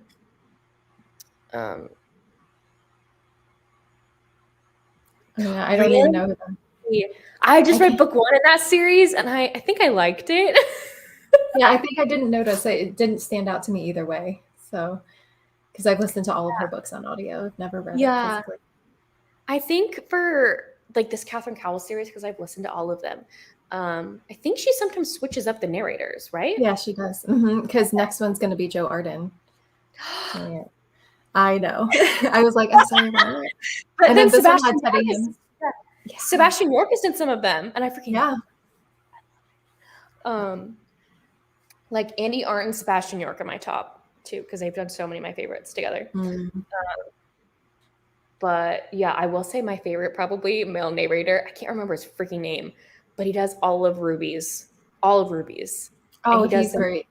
He does them so freaking well. And I think one time he popped up as like a narrator for a contemporary that I read one time. I can't remember. Dang, I need to go find that out. And I was like, oh my god, this is his normal voice. See, I love Amanda Milo's narrator, Nick Cracknell. I freaking love him. He can do every accent ever, and he does monsters and aliens so good. Yes, like very growly. I listened to the Coinmaster. Yes, you listen to the audiobook. It's so good. I know. Well, you'll look forward to my 5-star prediction vlog at the end of the year because it's in that. Okay. Me too. Yep. I love you. I love you. I love you. Oh, I love you too. Yes, that's something that really helps with chronic pain too. I just like put a billion bath salts. I was just gonna say, fill it up with Epsom salt, man. Yes, exactly, and like my soothing bubble bath. Yeah. So, I love you, Tori. Have a good bath. Yes, feel better. Yes, yes, yes, yes, and yes. Christian Fox is great too. Jason Clark. I'm just so bad with names. I'll listen to a guy, like listen to a narrator. I'm like, okay, I love him, but I can't remember his name. I'm so jealous. How dare you? So many people are going to that. Y'all are gonna have so much fun because I know Victoria's going there too. A lot of people are going. I'm so jealous. Yeah. I'm so jealous of anyone who gets to go to one that has narrators. Yeah. None of the ones I've been to have them. I don't think there were any in Wanderlust. There were models, like cover models. Yeah. Like some of the but I didn't see any narrators. Like I would want narrators over cover models. Yeah. I wish there was a convention that was an audiobook convention that has the authors and the narrators, like the whole thing. Okay, that might be something you need to do then. I want to pawn that off on somebody else. I don't know how you do that, but I don't know. put that into the universe for someone else to do. Like, I'm manifesting it. Do it. We need Andy Arndt to put that together because I feel like she's like yeah. I kind of want to message her and be like, "Hey, Andy, I wonder if it exists first of all. Maybe it does. I don't know. Yeah, but it'd be cool if it had authors and narrators, or even if it was just narrators, I would still go crazy. Yeah. Would you? What if? Because I know you don't like flying. What if it was like in LA or something? I would have to have a emotional support person to fly with me. Hey, if you drive to Texas, I will fly with you to LA.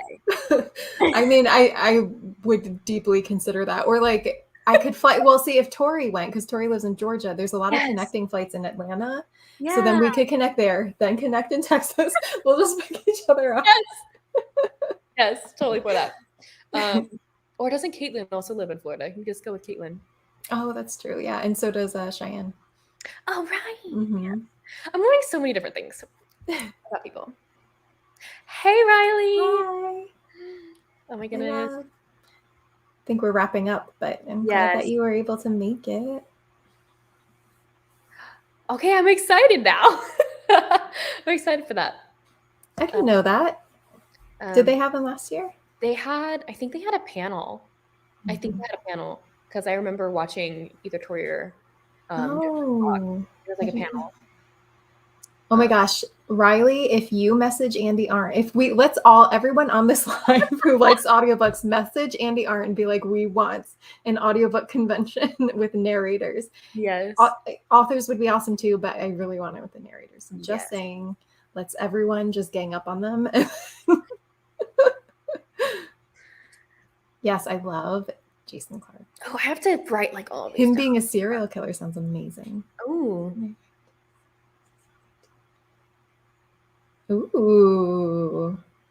Write it. Do it. Do it. We'd read it. We'd hype it up. Yeah, not just the awards. Like I want like a convention, like where you go to each table and you talk to them and you have them record something. Just kidding. Yes. See, we already have that's it. That's our plan. I will fly, me and Caitlin and Cheyenne and Paige. Paige lives in Florida. Riley too. Yeah, okay. Yeah. So me, Cheyenne, Paige, and Caitlin will fly to Georgia, get Tori, and then we'll fly to maybe Alabama, because I think that's where Zay is. Get Zay. And then I'll also fly to Texas. We'll get you and Riley. Then we'll fly to LA and stay with all of us. We'll stay with you, Carrie. So we don't need a hotel. It's fine. No, but I love how much that probably we have to pay for all this. So ridiculous. The planning of that would be crazy. So we just need to get an RV then, and we'll just drive an RV and we'll just pick everybody up. We get like one of those tour buses. Yes. That has the bunks. Yes. We'll tour around. And instead of, you know what we should do? So instead of like, you know how groupies follow bands around, we'll follow all of the book conventions.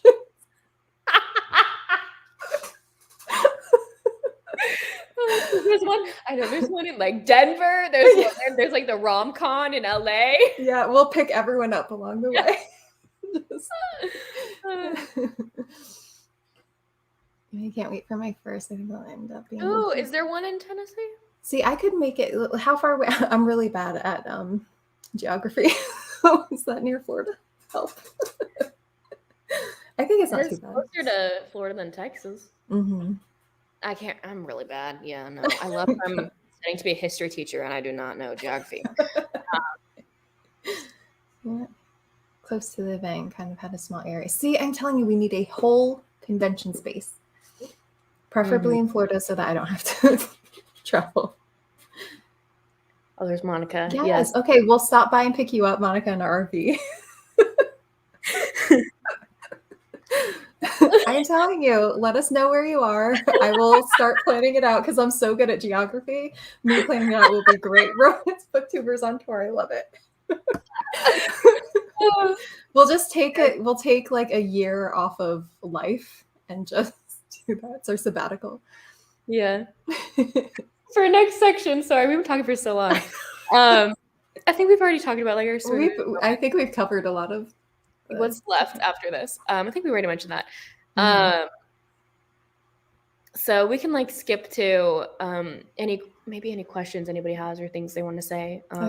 Final thoughts, questions. Yeah, before we wrap it up, and then if anyone continues on is planning on continuing this series or read more from the author in general, we're definitely going to read the next book, obviously. Yep. Excited.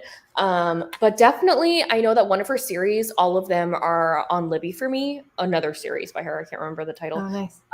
So I'm definitely going to read those. But I don't know, because people have said about like the suspense is even more in those. Yeah. I'm on the fence about reading the other series if they're super suspenseful, but I absolutely will be finishing this series because I loved it. Yes. Oh, did you see Lynn's comment? BookTuber Retreat Road Trip Edition. Comment down below with your state. We'll let you know. Yes. It might need to be like every state to pick. And you're right. We don't need an Airbnb. We have our RVs. It might need to be a train at this point. Yeah. Yep. It escalated quickly. Definitely enjoyed Haze enough. Did you read this one as a standalone then? Oh, I love that. Okay, yes, go back and read. You will like. I think you'll like the rest of the series. That's book one. Book one is good. I feel like it's a great starter to the series. It is. I really love Haze in that. But again, it's like the suspense part just wasn't my favorite. I love like all the romances in all these books. Yeah. And if the suspense part isn't that big in book 5, it's going to be so good. I have a feeling if it's as good as I think it is going to be, I don't want to set my expectations to it, but I feel like a favorite of the year, like my favorite of the year. So I'm really excited. I know it has the potential for sure. Yeah. Yes, I agree, Monica. I don't remember. Yes. Sorry, I'm bad with the names, but yes. I read it a long time ago, so I don't really remember. Because I still haven't read Monroe, which is the newest one. Because I'm sitting in my audiobook library for forever. Also in the Audible sale, I bought like 4 Amanda Milo books, by the way. Did you? Well done. Because great purchases. I read book 1. Because I've talked to you about this. Book 1, I read it like years ago. I remember you reading Blindfall a while ago, and then I kind of like forgot about it. I was like, oh, that's Amanda Milo. Well, yeah, no, I love Blindfall because that's like book 4 in the series. But I read book 1 even before that, and I didn't continue on with the series because I didn't really like book 1. I can't believe you didn't like it. Book 2, I think, was my favorite. Not my favorite in the series, but I really liked book 2. No, it's because, title details. Monroe is narrated by Robert Petkoff. Yes. Robert Petkoff. He's so good. But I didn't like book 1 because I feel like I felt really lost because she was introducing so many of the couples that were going in the series. I just felt like it took away from the romance part. I felt kind of lost. And so that's why I didn't really continue on immediately. But because I didn't have the audiobook, I read it on ebook.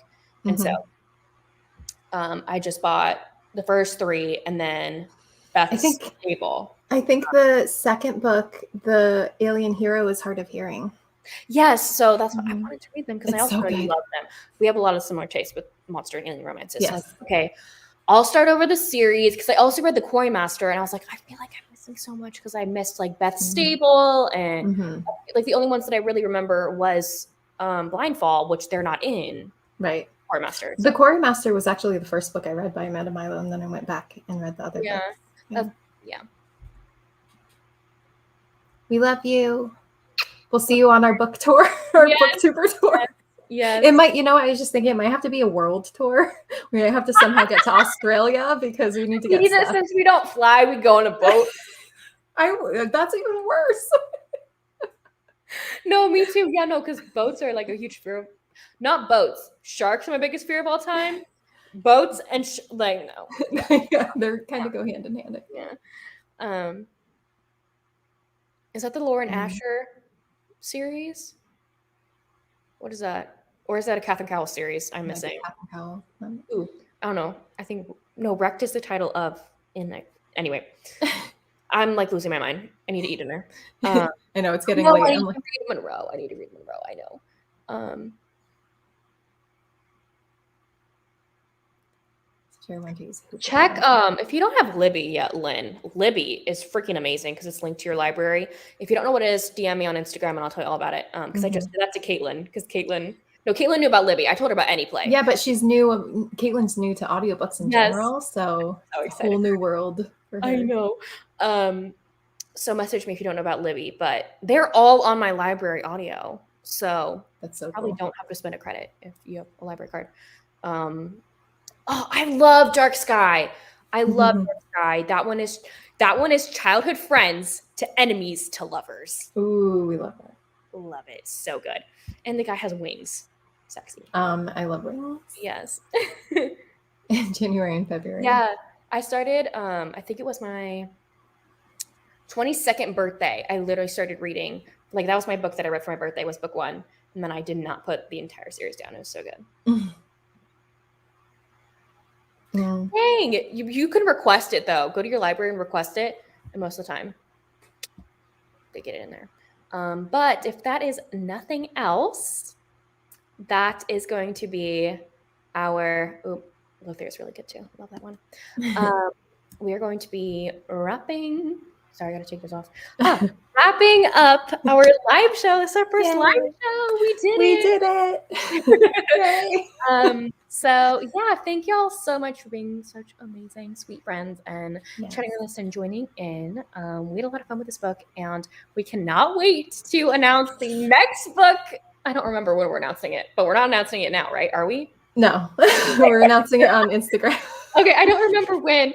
I don't remember. It's on the calendar. I think we talked about at one point how it would be a bad idea about announcing it at the end of the live show for like the previous book. I'm like, no, because no one watches them maybe like in real time. So right. But yeah, no, we're not announcing that yet. But we're really excited. We have it already planned, and some of you can probably already infer based off of new releases that are coming out. Yes. But yeah, thank y'all so much for joining in. Yes, thank you, everybody. Yeah, thank you. We will see you in a couple months. Yeah, a couple months. I don't know. Because this is pretty much, I mean, we're pretty much working on a bi-monthly schedule, it seems like. So yeah, thank you guys so much. Everyone in the chat was amazing. This was really, truly a lot of fun. Thank y'all so much. Bye, y'all. Bye, guys.